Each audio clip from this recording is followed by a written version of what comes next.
Hello बच्चों, कैसे हैं आप लोग। सर्दी का मौसम आ चुका है और एग्जाम भी पास आ गए हैं।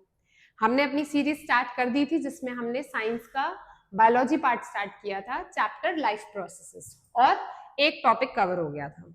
और मैंने आपसे कहा भी था कि आप सब उसको रिवाइज करके ही आगे कंटिन्यू करेंगे। तो आई थिंक सबने पढ़ा होगा, कोई डाउट्स आए होंगे तो आप लोगों ने कमेंट सेक्शन में मैसेज भी किया और मैंने उसका रिप्लाई भी किया। अभी जो हमें पार्ट आज फिर से कवर करना, उसी टॉपिक का जो हमने लास्ट क्लास में किया था, उसकी कुछ एक्टिविटीज और कुछ इंपॉर्टेंट डायग्राम।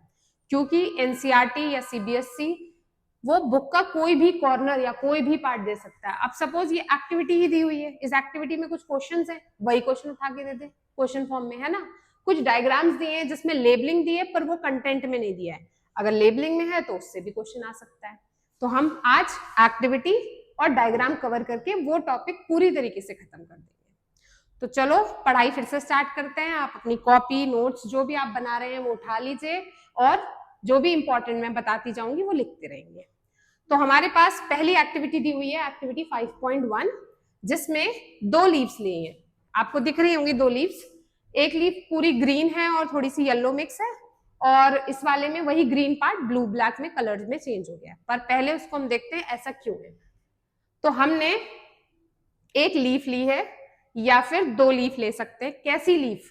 इसमें लिखा हुआ है वेरीगेटेड, है ना। वेरीगेटेड मतलब जो थोड़ी सी डार्क ग्रीन हो, थोड़ी सी लाइट ग्रीन हो या येलो कलर में हो। मतलब ऐसी पत्ती ना हो जो बिल्कुल पूरी तरीके से हरी हो।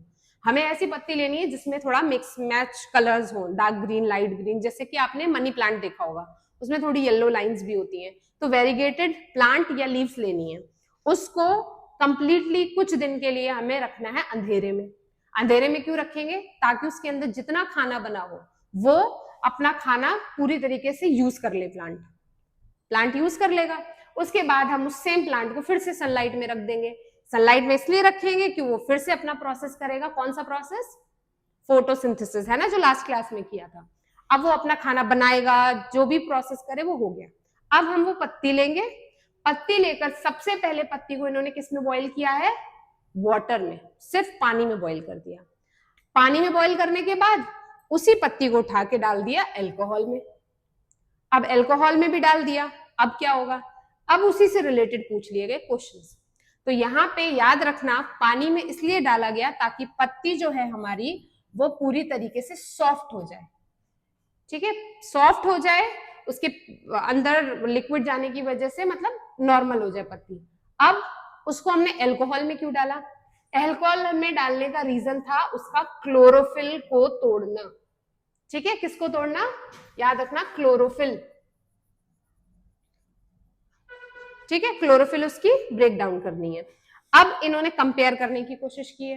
अब क्वेश्चन पूछा है क्या ऑब्जर्व किया, क्या हुआ, और इस पे एक लास्ट टेस्ट किया जिसका नाम था आयोडीन टेस्ट।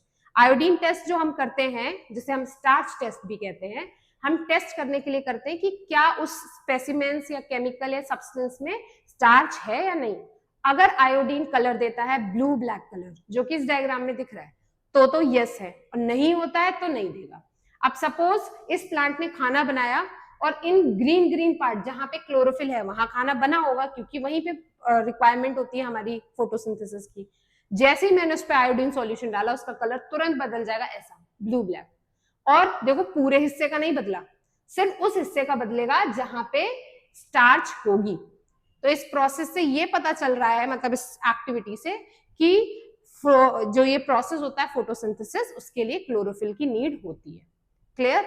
इस एक्टिविटी से 2 ही क्वेश्चन है, एक ये अल्कोहल वाला, एक वाटर वाला, और आयोडीन टेस्ट करने से क्या हमें इसका कंक्लूजन मिला। क्लियर? अब आ जाओ दूसरी एक्टिविटी पे। सेकेंड एक्टिविटी ये दी हुई है, एक्टिविटी 5.2। आप अपनी बुक जरूर अपने सामने रखें और एक्टिविटी तो छोड़े ना। देखो, अब दूसरी एक्टिविटी में 2 प्लांट्स दिख रहे हैं, है ना। दोनों प्लांट के ऊपर एक बेल जार रखा है। बेल जार क्या होता है? एक कांच का कप लाइक या ग्लास लाइक स्ट्रक्चर जो उल्टा करके हम रख सकते हैं। रखने के बाद 2 तरीके से रखा है। पहली कंडीशन में यहाँ पे एक चीज रखी है जिसको हम बोलते हैं वॉच ग्लास। क्या बोलते हैं? Watch glass. अब ये वॉच ग्लास जो रखा है ये इस वाली जगह पे, वो इस वाले में तो नहीं रखा है। और इस वॉच ग्लास में एक चीज है जिसका नाम है KOH। क्या होता है ये? Potassium hydroxide.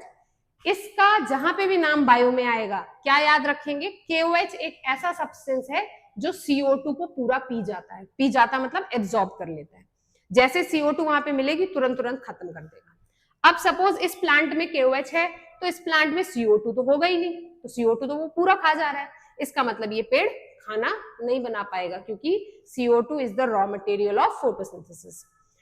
दूसरे में बात करें तो उसमें KOH है ही नहीं, अब उसमें तो प्रॉपरली खाना भी बनेगा और जो प्रोसेस होता है फोटोसिंथेसिस वो प्रॉपरली होगा, ऑक्सीजन रिलीज होगी। तो यहाँ पे इस एक्टिविटी से ये दिखाने की कोशिश की गई है कि क्या CO2 रिक्वायर्ड होती है, मेन इंपॉर्टेंट रॉ मटेरियल है फोटोसिंथेसिस का कि नहीं। उसी से रिलेटेड यहाँ क्वेश्चन पूछ लिया है कि आप इस एक्टिविटी से क्या कंक्लूड करेंगे।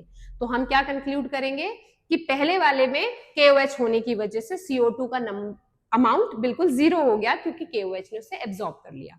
इस वाले में B वाले में ऐसा नहीं हुआ क्योंकि वहां CO2 रहा, जिसकी वजह से वो उस प्लांट ने प्रॉपरली खाना बनाया और वो सरवाइव करेगा, पर ये वाला नहीं कर पाएगा। ठीक है, तो इस पूरे मैटर में हमें 2 एक्टिविटी मिली। आई थिंक आपको इतना तो क्लियर हो गया होगा क्योंकि हम तब से फोटोसिंथेसिस ही पढ़ रहे हैं, उस वाली क्लास में भी पढ़ा था।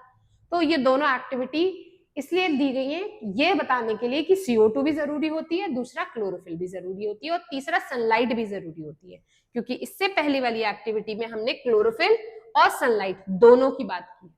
ठीक है, ये 2 एक्टिविटी इंपॉर्टेंट थी, ये हो गई आपकी। अब हम करते हैं इस टॉपिक के डायग्राम्स, क्योंकि डायग्राम्स के बिना तो बायो क्या है, इनकम्प्लीट है। हमारे बोर्ड में भी अगर आपके पास कोई भी क्वेश्चन आता है उसमें नहीं लिखा है डायग्राम बनाने के लिए और आपको आता है डायग्राम, तो आप डायग्राम से अगर प्रेजेंटेशन करेंगे तो आपका आंसर ज्यादा बेटर होगा, क्योंकि डायग्राम ज्यादा इंपैक्ट छोड़ता है, इवन फ्लो चार्ट भी ज्यादा इंपैक्ट छोड़ते हैं एग्जामिनर पे एज कंपेयर टू एक पूरा पैराग्राफ। पूरा पैराग्राफ लिख देंगे तो उसे ऐसा कहानी जैसा ही लगेगा। तो हमारा सबसे पहला डायग्राम है लीव्स का, है ना, जो ग्रीन कलर का आपको दिख रहा है। वैसे तो हम जो लीव बनाते हैं वो एक्चुअल में ऐसी वाली लीव्स बनाते हैं। अब यहाँ पे थोड़ा सा 10th आ गया है, थोड़ा हायर क्लास आ गई है, तो थोड़ा सा डायग्राम अलग सा दिया है।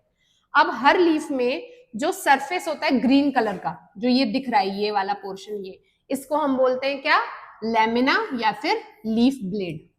ठीक, सेकंड दिया हुआ है जो सेंटर में ये लाइन बनती है, हर लीफ जो बनाते हैं ऐसी बनती है और बीच में एक लाइन बना देते हैं। और आपको रियल में देखनी है तो लीफ लेकर पलट कर देख लीजिए, वो लाइन दिखेगी आपको। जैसे हमारी रीढ़ की हड्डी है पीछे, वैसे इनकी भी रीढ़ की हड्डी ही मान लो, और ये बीच में है इसलिए इसका नाम पड़ गया क्या, मिड रिब। मिड मतलब बीच में और रिब। सिमिलरली आ जाओ आगे, इसके बाद हम क्या करते हैं, ऐसे ऐसे बना देते हैं। तो ये जो लाइंस बनाई है हमने, ये लाइंस डिपिक्ट करती हैं इनकी वेन्स। वेन, ये नाम याद रखना, ये वेन हमारे अंदर भी है, इसीलिए मैंने थोड़ा सा वो करके लिखा है। अगर एग्जाम में वेन आता है तो वैसे तो एक्चुअल हम वो हार्ट वाला ही लिखेंगे, अपना ब्लड वाला ही लिखेंगे, पर अगर उस पर लिखा होगा वेन ऑफ लीफ तो आपको ये लिखना है। अब जिस तरीके से वेन हमारे अंदर ब्लड को सर्कुलेट करता है, लेकर जाता है, वैसे ही इनके अंदर भी कुछ लेकर ही जाएगा, पर इनके अंदर तो खून होगा नहीं, है ना, इनके अंदर जाता है वाटर और मिनरल्स। तो वेन का काम एक्चुअल में होगा जितना पानी और जितना मिनरल्स वो नीचे से लेकर आए हैं, मतलब अपनी रूट से, वो हर एक पार्ट पे पहुंचता है। तो जब पत्ती में पहुंचेगा तो यहां से पानी पहुंचा, आगे वो वेन्स ही पहुंचाएंगे उसको हर एक एंड पे। इतना क्लियर होगा। अब देखो इन्होंने ये पोर्शन दिखाया, इसका मतलब इसने पत्ती को इन्होंने काट दिया है ना, इस तरीके से कट किया है और कट करके ऐसे पकड़ के दिखा रहे हैं कि ये देखो यहाँ पे 2 चीजें और है। 2 चीजें क्या है और कौन से पार्ट में है ये भी देखेंगे हम, किसमें है, मिड रिब में। तो मिड रिब में हमें 2 तरीके के टिश्यू दिखते हैं, या 2 तरीके के हमारे वेस्कुलर बंडल्स कहलाते हैं। ये हम 9th में पढ़ चुके हैं, है ना, टिश्यू वाले चैप्टर में हमने जाइलम और फ्लोएम दोनों पढ़े थे। वही इन्होंने दिया है कि इस मिड रिब में 2 टिश्यू प्रेजेंट होंगे, जाइलम और phloem. Xylem is for water and phloem is for food. ये तो 9th का है, इसका रिमाइंडर एक तरीके से बता दिया। अब ये हो गया पत्ती। अब इस पत्ती को अगर इन्होंने देखो इतना पार्ट, अगर मैं चाहूं तो मैं भी इतनी पत्ती को कट करके एक माइक्रोस्कोप के नीचे प्रेजेंट कर सकती हूँ। माइक्रोस्कोप के नीचे जैसे ही रखेंगे तो वो कुछ इस तरीके से दिखेगा। हर पत्ती के अपर और लोअर, मतलब ऊपर वाले पार्ट और नीचे वाले पार्ट पे एक लेयर होती है, जिसे हम उसकी स्किन भी कह सकते हैं। कौन सी पार्ट होती है? इसका नाम है एपिडर्मिस। यहाँ पे देखो दो वर्ड आ गए, एपी और दूसरा डर्मिस। यहाँ पे एपी का मतलब होता है आउटर, तो याद रखना आउटर डर्मिस, और डर्मिस वर्ड आया है डर्मा से। डर्मा मींस स्किन, इसीलिए हम जो स्किन डॉक्टर के पास जाते हैं उसको हम डर्मेटोलॉजिस्ट कहते हैं। क्यों? क्योंकि वो स्किन को चेक करता है। यहाँ पे भी वो डर्मा मतलब स्किन ही है। तो हर लीफ या हर टिश्यू ऑफ प्लांट की जो आउटर लेयर होती है उसे हम एपिडर्मिस कहते हैं। वैसे ही ये अपर एपिडर्मिस है। अब पत्ती को तो मैं ऐसे भी देख सकती हूँ और नीचे से भी देख सकती हूँ, तो जो ऊपर वाले सरफेस पे होगा उसे हम बोलेंगे अपर एपिडर्मिस। सिमिलरली मैं अगर नीचे से देखूंगी तो वो हो जाएगी हमारी कौन सी डर्मिस? Lower epidermis. दो डर्मिस हो गई।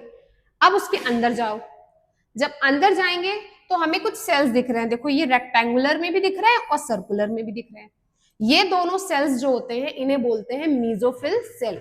ये बुक में नहीं लिखा है बट मैं आपको बता दे रही हूं, ठीक है? क्या कहते हैं इसको? Mesophyll, MESOPHYLL, mesophyll cell. ये सेल इसलिए इंपॉर्टेंट है क्योंकि इनके अंदर देखो ग्रीन ग्रीन डॉट्स हैं, बहुत सारे दिख रहे हैं। ये ग्रीन डॉट्स क्या है? हमारे क्लोरोप्लास्ट। और क्लोरोप्लास्ट हमारी कौन सी लोकेशन थी?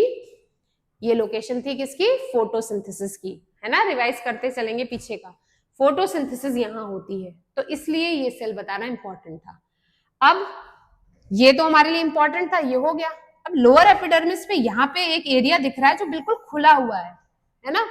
थोड़ा सा ऐसा लग रहा है छेद सा है या पोर सा है।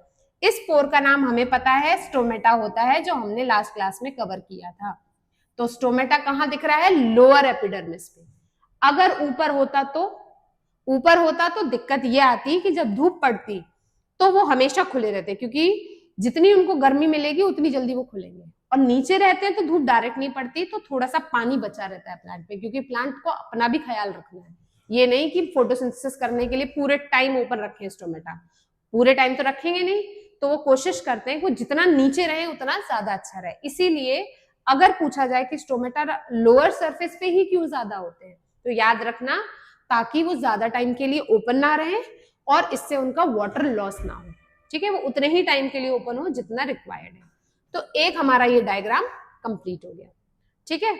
उसके बाद आते हैं हम नेक्स्ट पेज पे, इस वाले पेज पे, जिसमें एक डायग्राम जो हम ऑलरेडी क्लास में कर चुके हैं स्टोमेटा का, है ना? ये तो मैंने अपने बाय हैंड आपको बनाकर भी प्रैक्टिस कराया था, और इसमें ऐसा कोई भी लेबलिंग नहीं है जो आपको ना आती हो।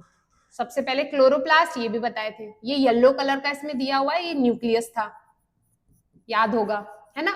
गार्ड सेल ये येलो वाले बीन शेप स्ट्रक्चर थे।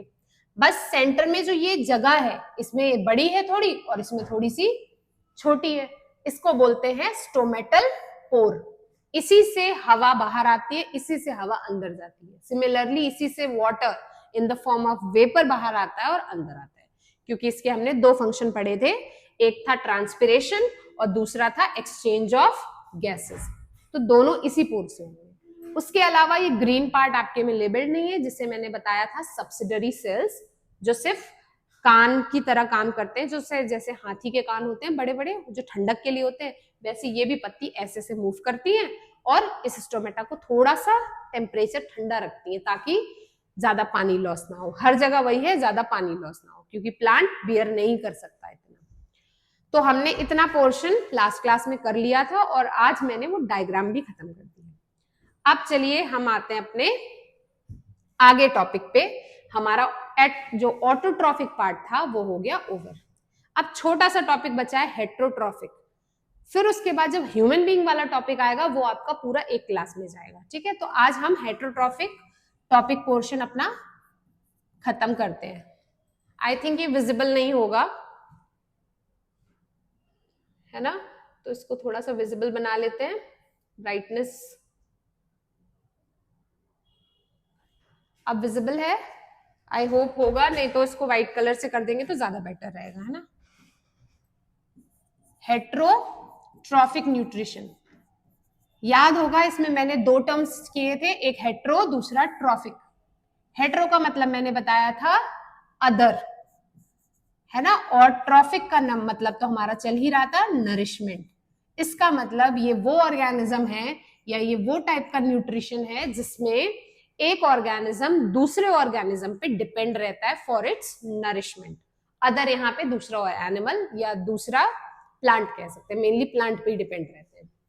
तो हेट्रोट्रॉफिक में अलग अलग तरीके होते हैं। हम भी हेट्रोट्रॉफिक हैं, तो हम तो अपने हाथ से खाना खा रहे हैं, डाइजेस्ट कर रहे हैं। डॉग्स भी ऑटोट्रॉफिक, वो हेट्रोट्रॉफिक्स है। बैक्टीरिया भी आ जाएगा कहीं ना कहीं कोई। ऐसी बहुत सारे ऑर्गेनिज्म हैं जो अपना खाना किसी और से ले रहे हैं, पर सबके तरीके तो एक नहीं है ना।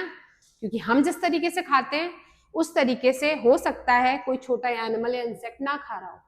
तो इसको पहले इन्होंने क्या किया, डिवाइड कर दिया 3 पार्ट में।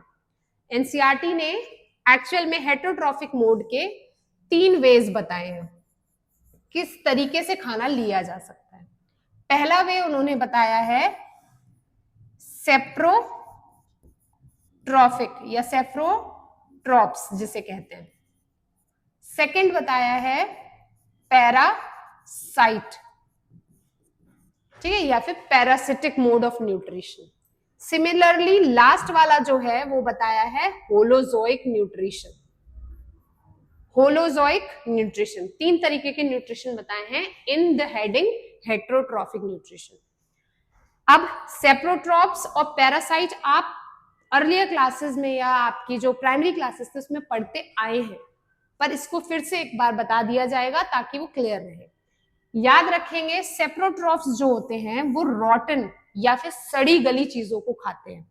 तो याद रखना ये नरिशमेंट या ये न्यूट्रिशन में कोई भी ऑर्गेनिज्म होगा वो डेड एंड डिकेइंग चीजों को खाएगा, या सड़ रही या मरी हुई या गली हुई इन चीजों को ही खाने की तरीके से अपना ऑप्ट करेगा। इसका एग्जाम्पल आएगा आपका फंगस। क्या आएगा? फंगस या फिर फंजाई जिसे कहते हो आप।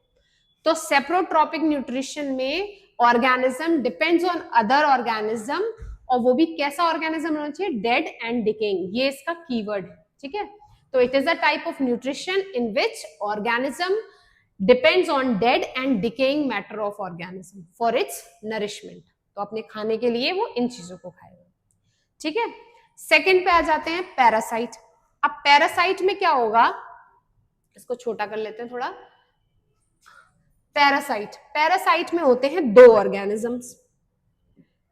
कौन कौन से 2 ऑर्गेनिज्म? एक का नाम होता है होस्ट और एक का नाम होता है पैरासाइट, जो हम ऑलरेडी कर रहे हैं। होस्ट वो ऑर्गेनिज्म होता है जिस पर, या ये पैरासाइट इस पर निर्भर रहेगा, होस्ट पे। जिस तरीके से एक प्रोग्राम को होस्ट किया जाता है तो एंकर होता है, वो पूरा प्रोग्राम संभालता है। या फिर आप याद कर सकते हैं रेंट और उसकी तरीके से कि मकान मालिक और एक रेंट देने वाला। तो यहाँ पे ये मकान मालिक है हमारा, कौन? होस्ट। और ये पैरासाइट उस पे रहेगा, उसके घर पे रहेगा या उसके ऊपर रहेगा यहाँ पे। अब क्या होगा, जब ये इसके साथ रहेगा तो ये तो इसे कुछ भी नहीं देगा, ठीक है।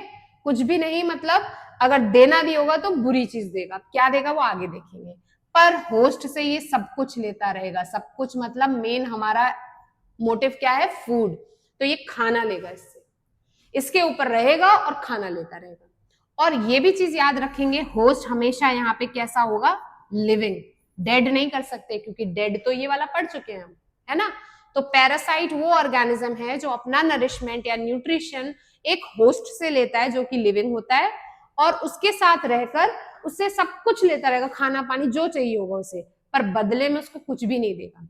अगर देना चाहेगा तो क्या देगा? सिर्फ एक चीज जिसका नाम है बीमारी, डिजीजेस, ठीक है। क्या देगा? बीमारी। अब इसमें आप एग्जाम्पल, सबसे बेस्ट एग्जाम्पल है हमारे पास LICE, लाइस, जिसे हिंदी में जुआ या जू कहते हैं, है ना, जो बालों में पड़ जाता है ह्यूमंस के।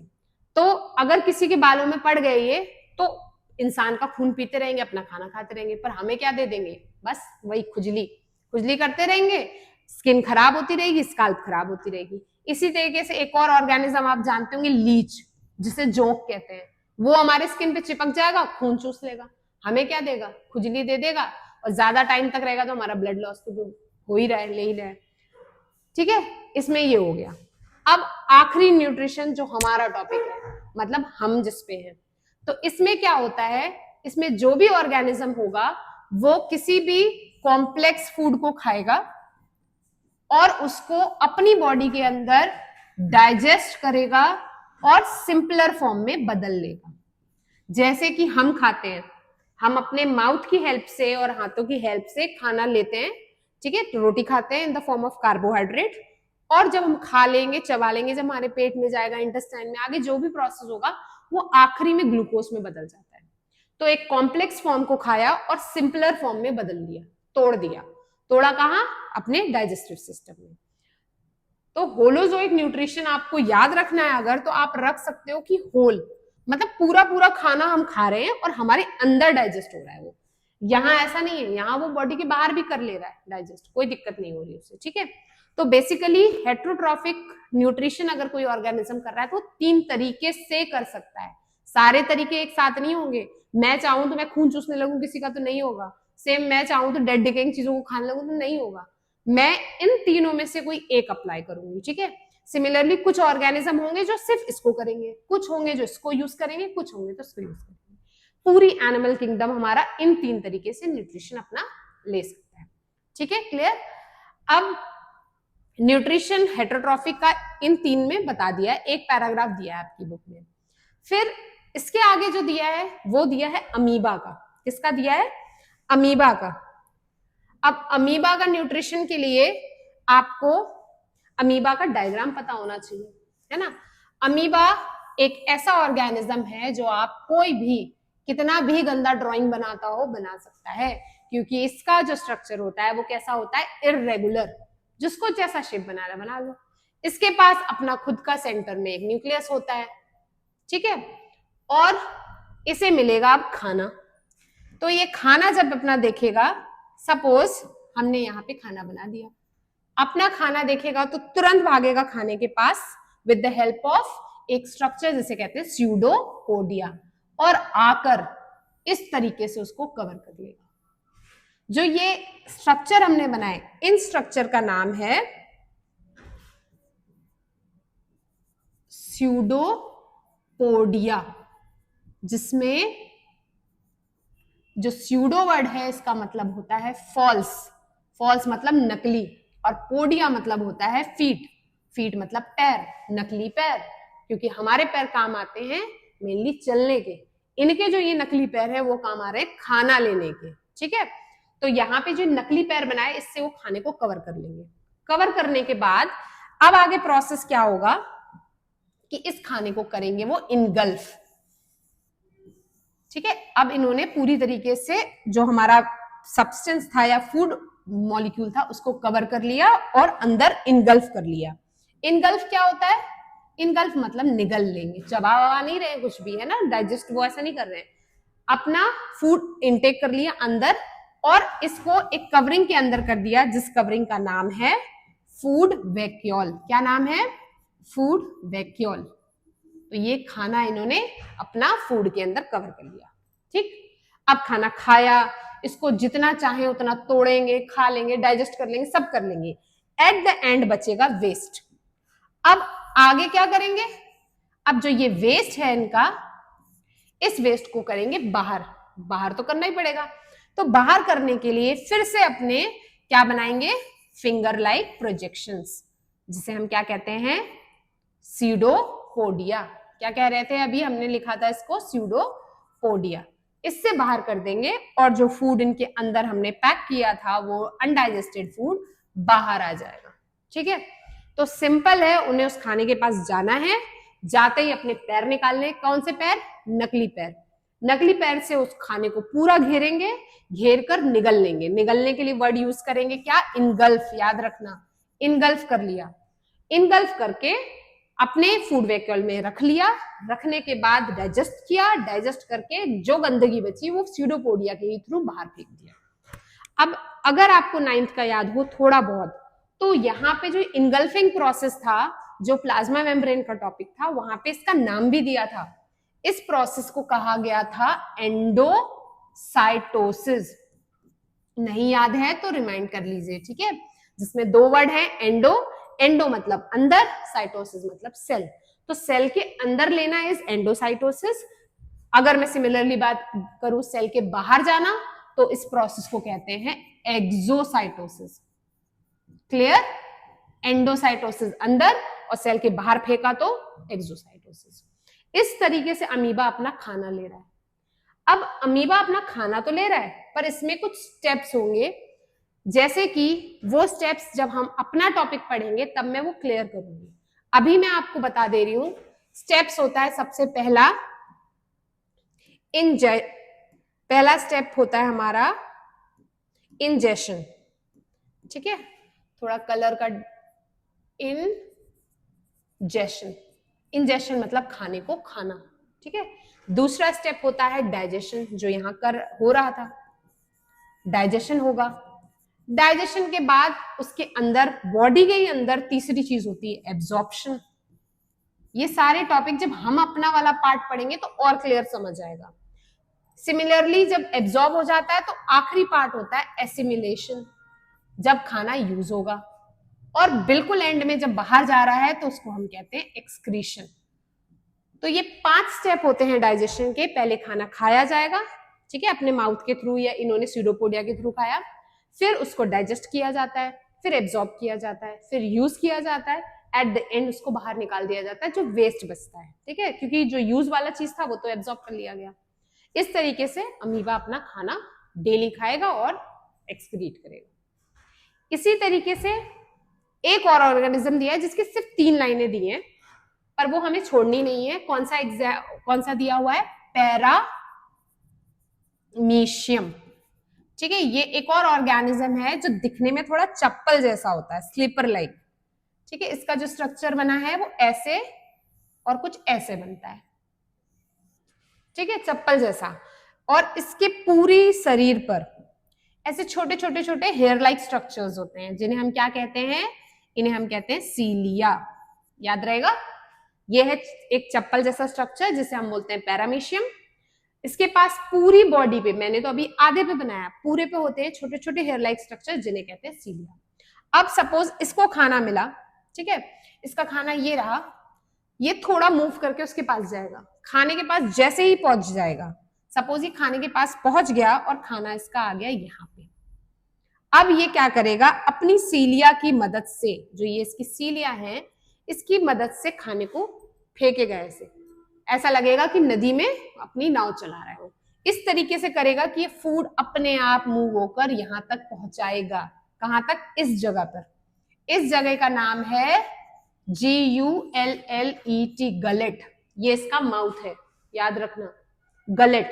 ये कैविटी है और ये खाना जैसे ही यहां पहुंचा, कहां पे? यहां पे, वो तुरंत अंदर जाएगा और आगे का प्रोसेस सेम जो होता है वैसे ही होगा, डाइजेशन और जो भी वेस्ट है वो सब बाहर आएगा। पर याद रखना, बाहर आने का ये जगह नहीं है, बाहर की जगह यहाँ पे एक अलग पोर होता है जहां से निकलता है। तो इस तरीके से ये ऑर्गेनिज्म खाना ले रहे हैं। बस हमें इतना ही करना था आज। हमने 2 एनिमल्स पढ़े, अमीबा, पैरामीशियम। हमने प्लांट के कुछ डायग्राम्स भी किए, एक्टिविटीज करी। बस इतने में हमारा ये टॉपिक होता है खत्म। अब देखिए, इसके बाद का टॉपिक आपका बहुत इंपॉर्टेंट है, डाइजेशन या फिर ह्यूमन पूरा डाइजेस्टिव सिस्टम दिया है, मतलब हम कैसे खाते हैं। हमने ये तो पढ़ लिया कि होलोजोइक न्यूट्रिशन है, हम पूरा खाना लेते हैं, डाइजेस्ट करते हैं, पर एक एक पार्ट में कैसे जाता है वो करेंगे और उसका डायग्राम भी साथ में करेंगे। इतना आई थिंक आपका ऑलमोस्ट हर बार जो क्वेश्चंस आते हैं उसके काफी क्वेश्चंस मैंने कवर कर भी दिए हैं, पर हम जब क्वेश्चन वाली सीरीज करेंगे ना तब मैं आपको क्वेश्चन भी दिखाऊंगी कि देखो मैंने ये बताया था। और आप अपनी तैयारी कंटिन्यू करते रहिए और क्लासेस आपकी लगातार आती जा रही हैं, पढ़ते भी रहिए। सिर्फ एक ही सब्जेक्ट मत पकड़िए, ओवरऑल सबको कवर करिए, थोड़ा थोड़ा करिए, पर करिए इसी तरीके से, तो आपका आराम से हो जाएगा, कोई टेंशन की बात नहीं है। और thank you for the class बेटा, और थोड़ा ऐसे पढ़िए और चैनल को प्लीज सब्सक्राइब, फॉरवर्ड सब कुछ करते रहिए ताकि हमें भी मोटिवेशन मिलता रहे आगे बढ़ते रहने का।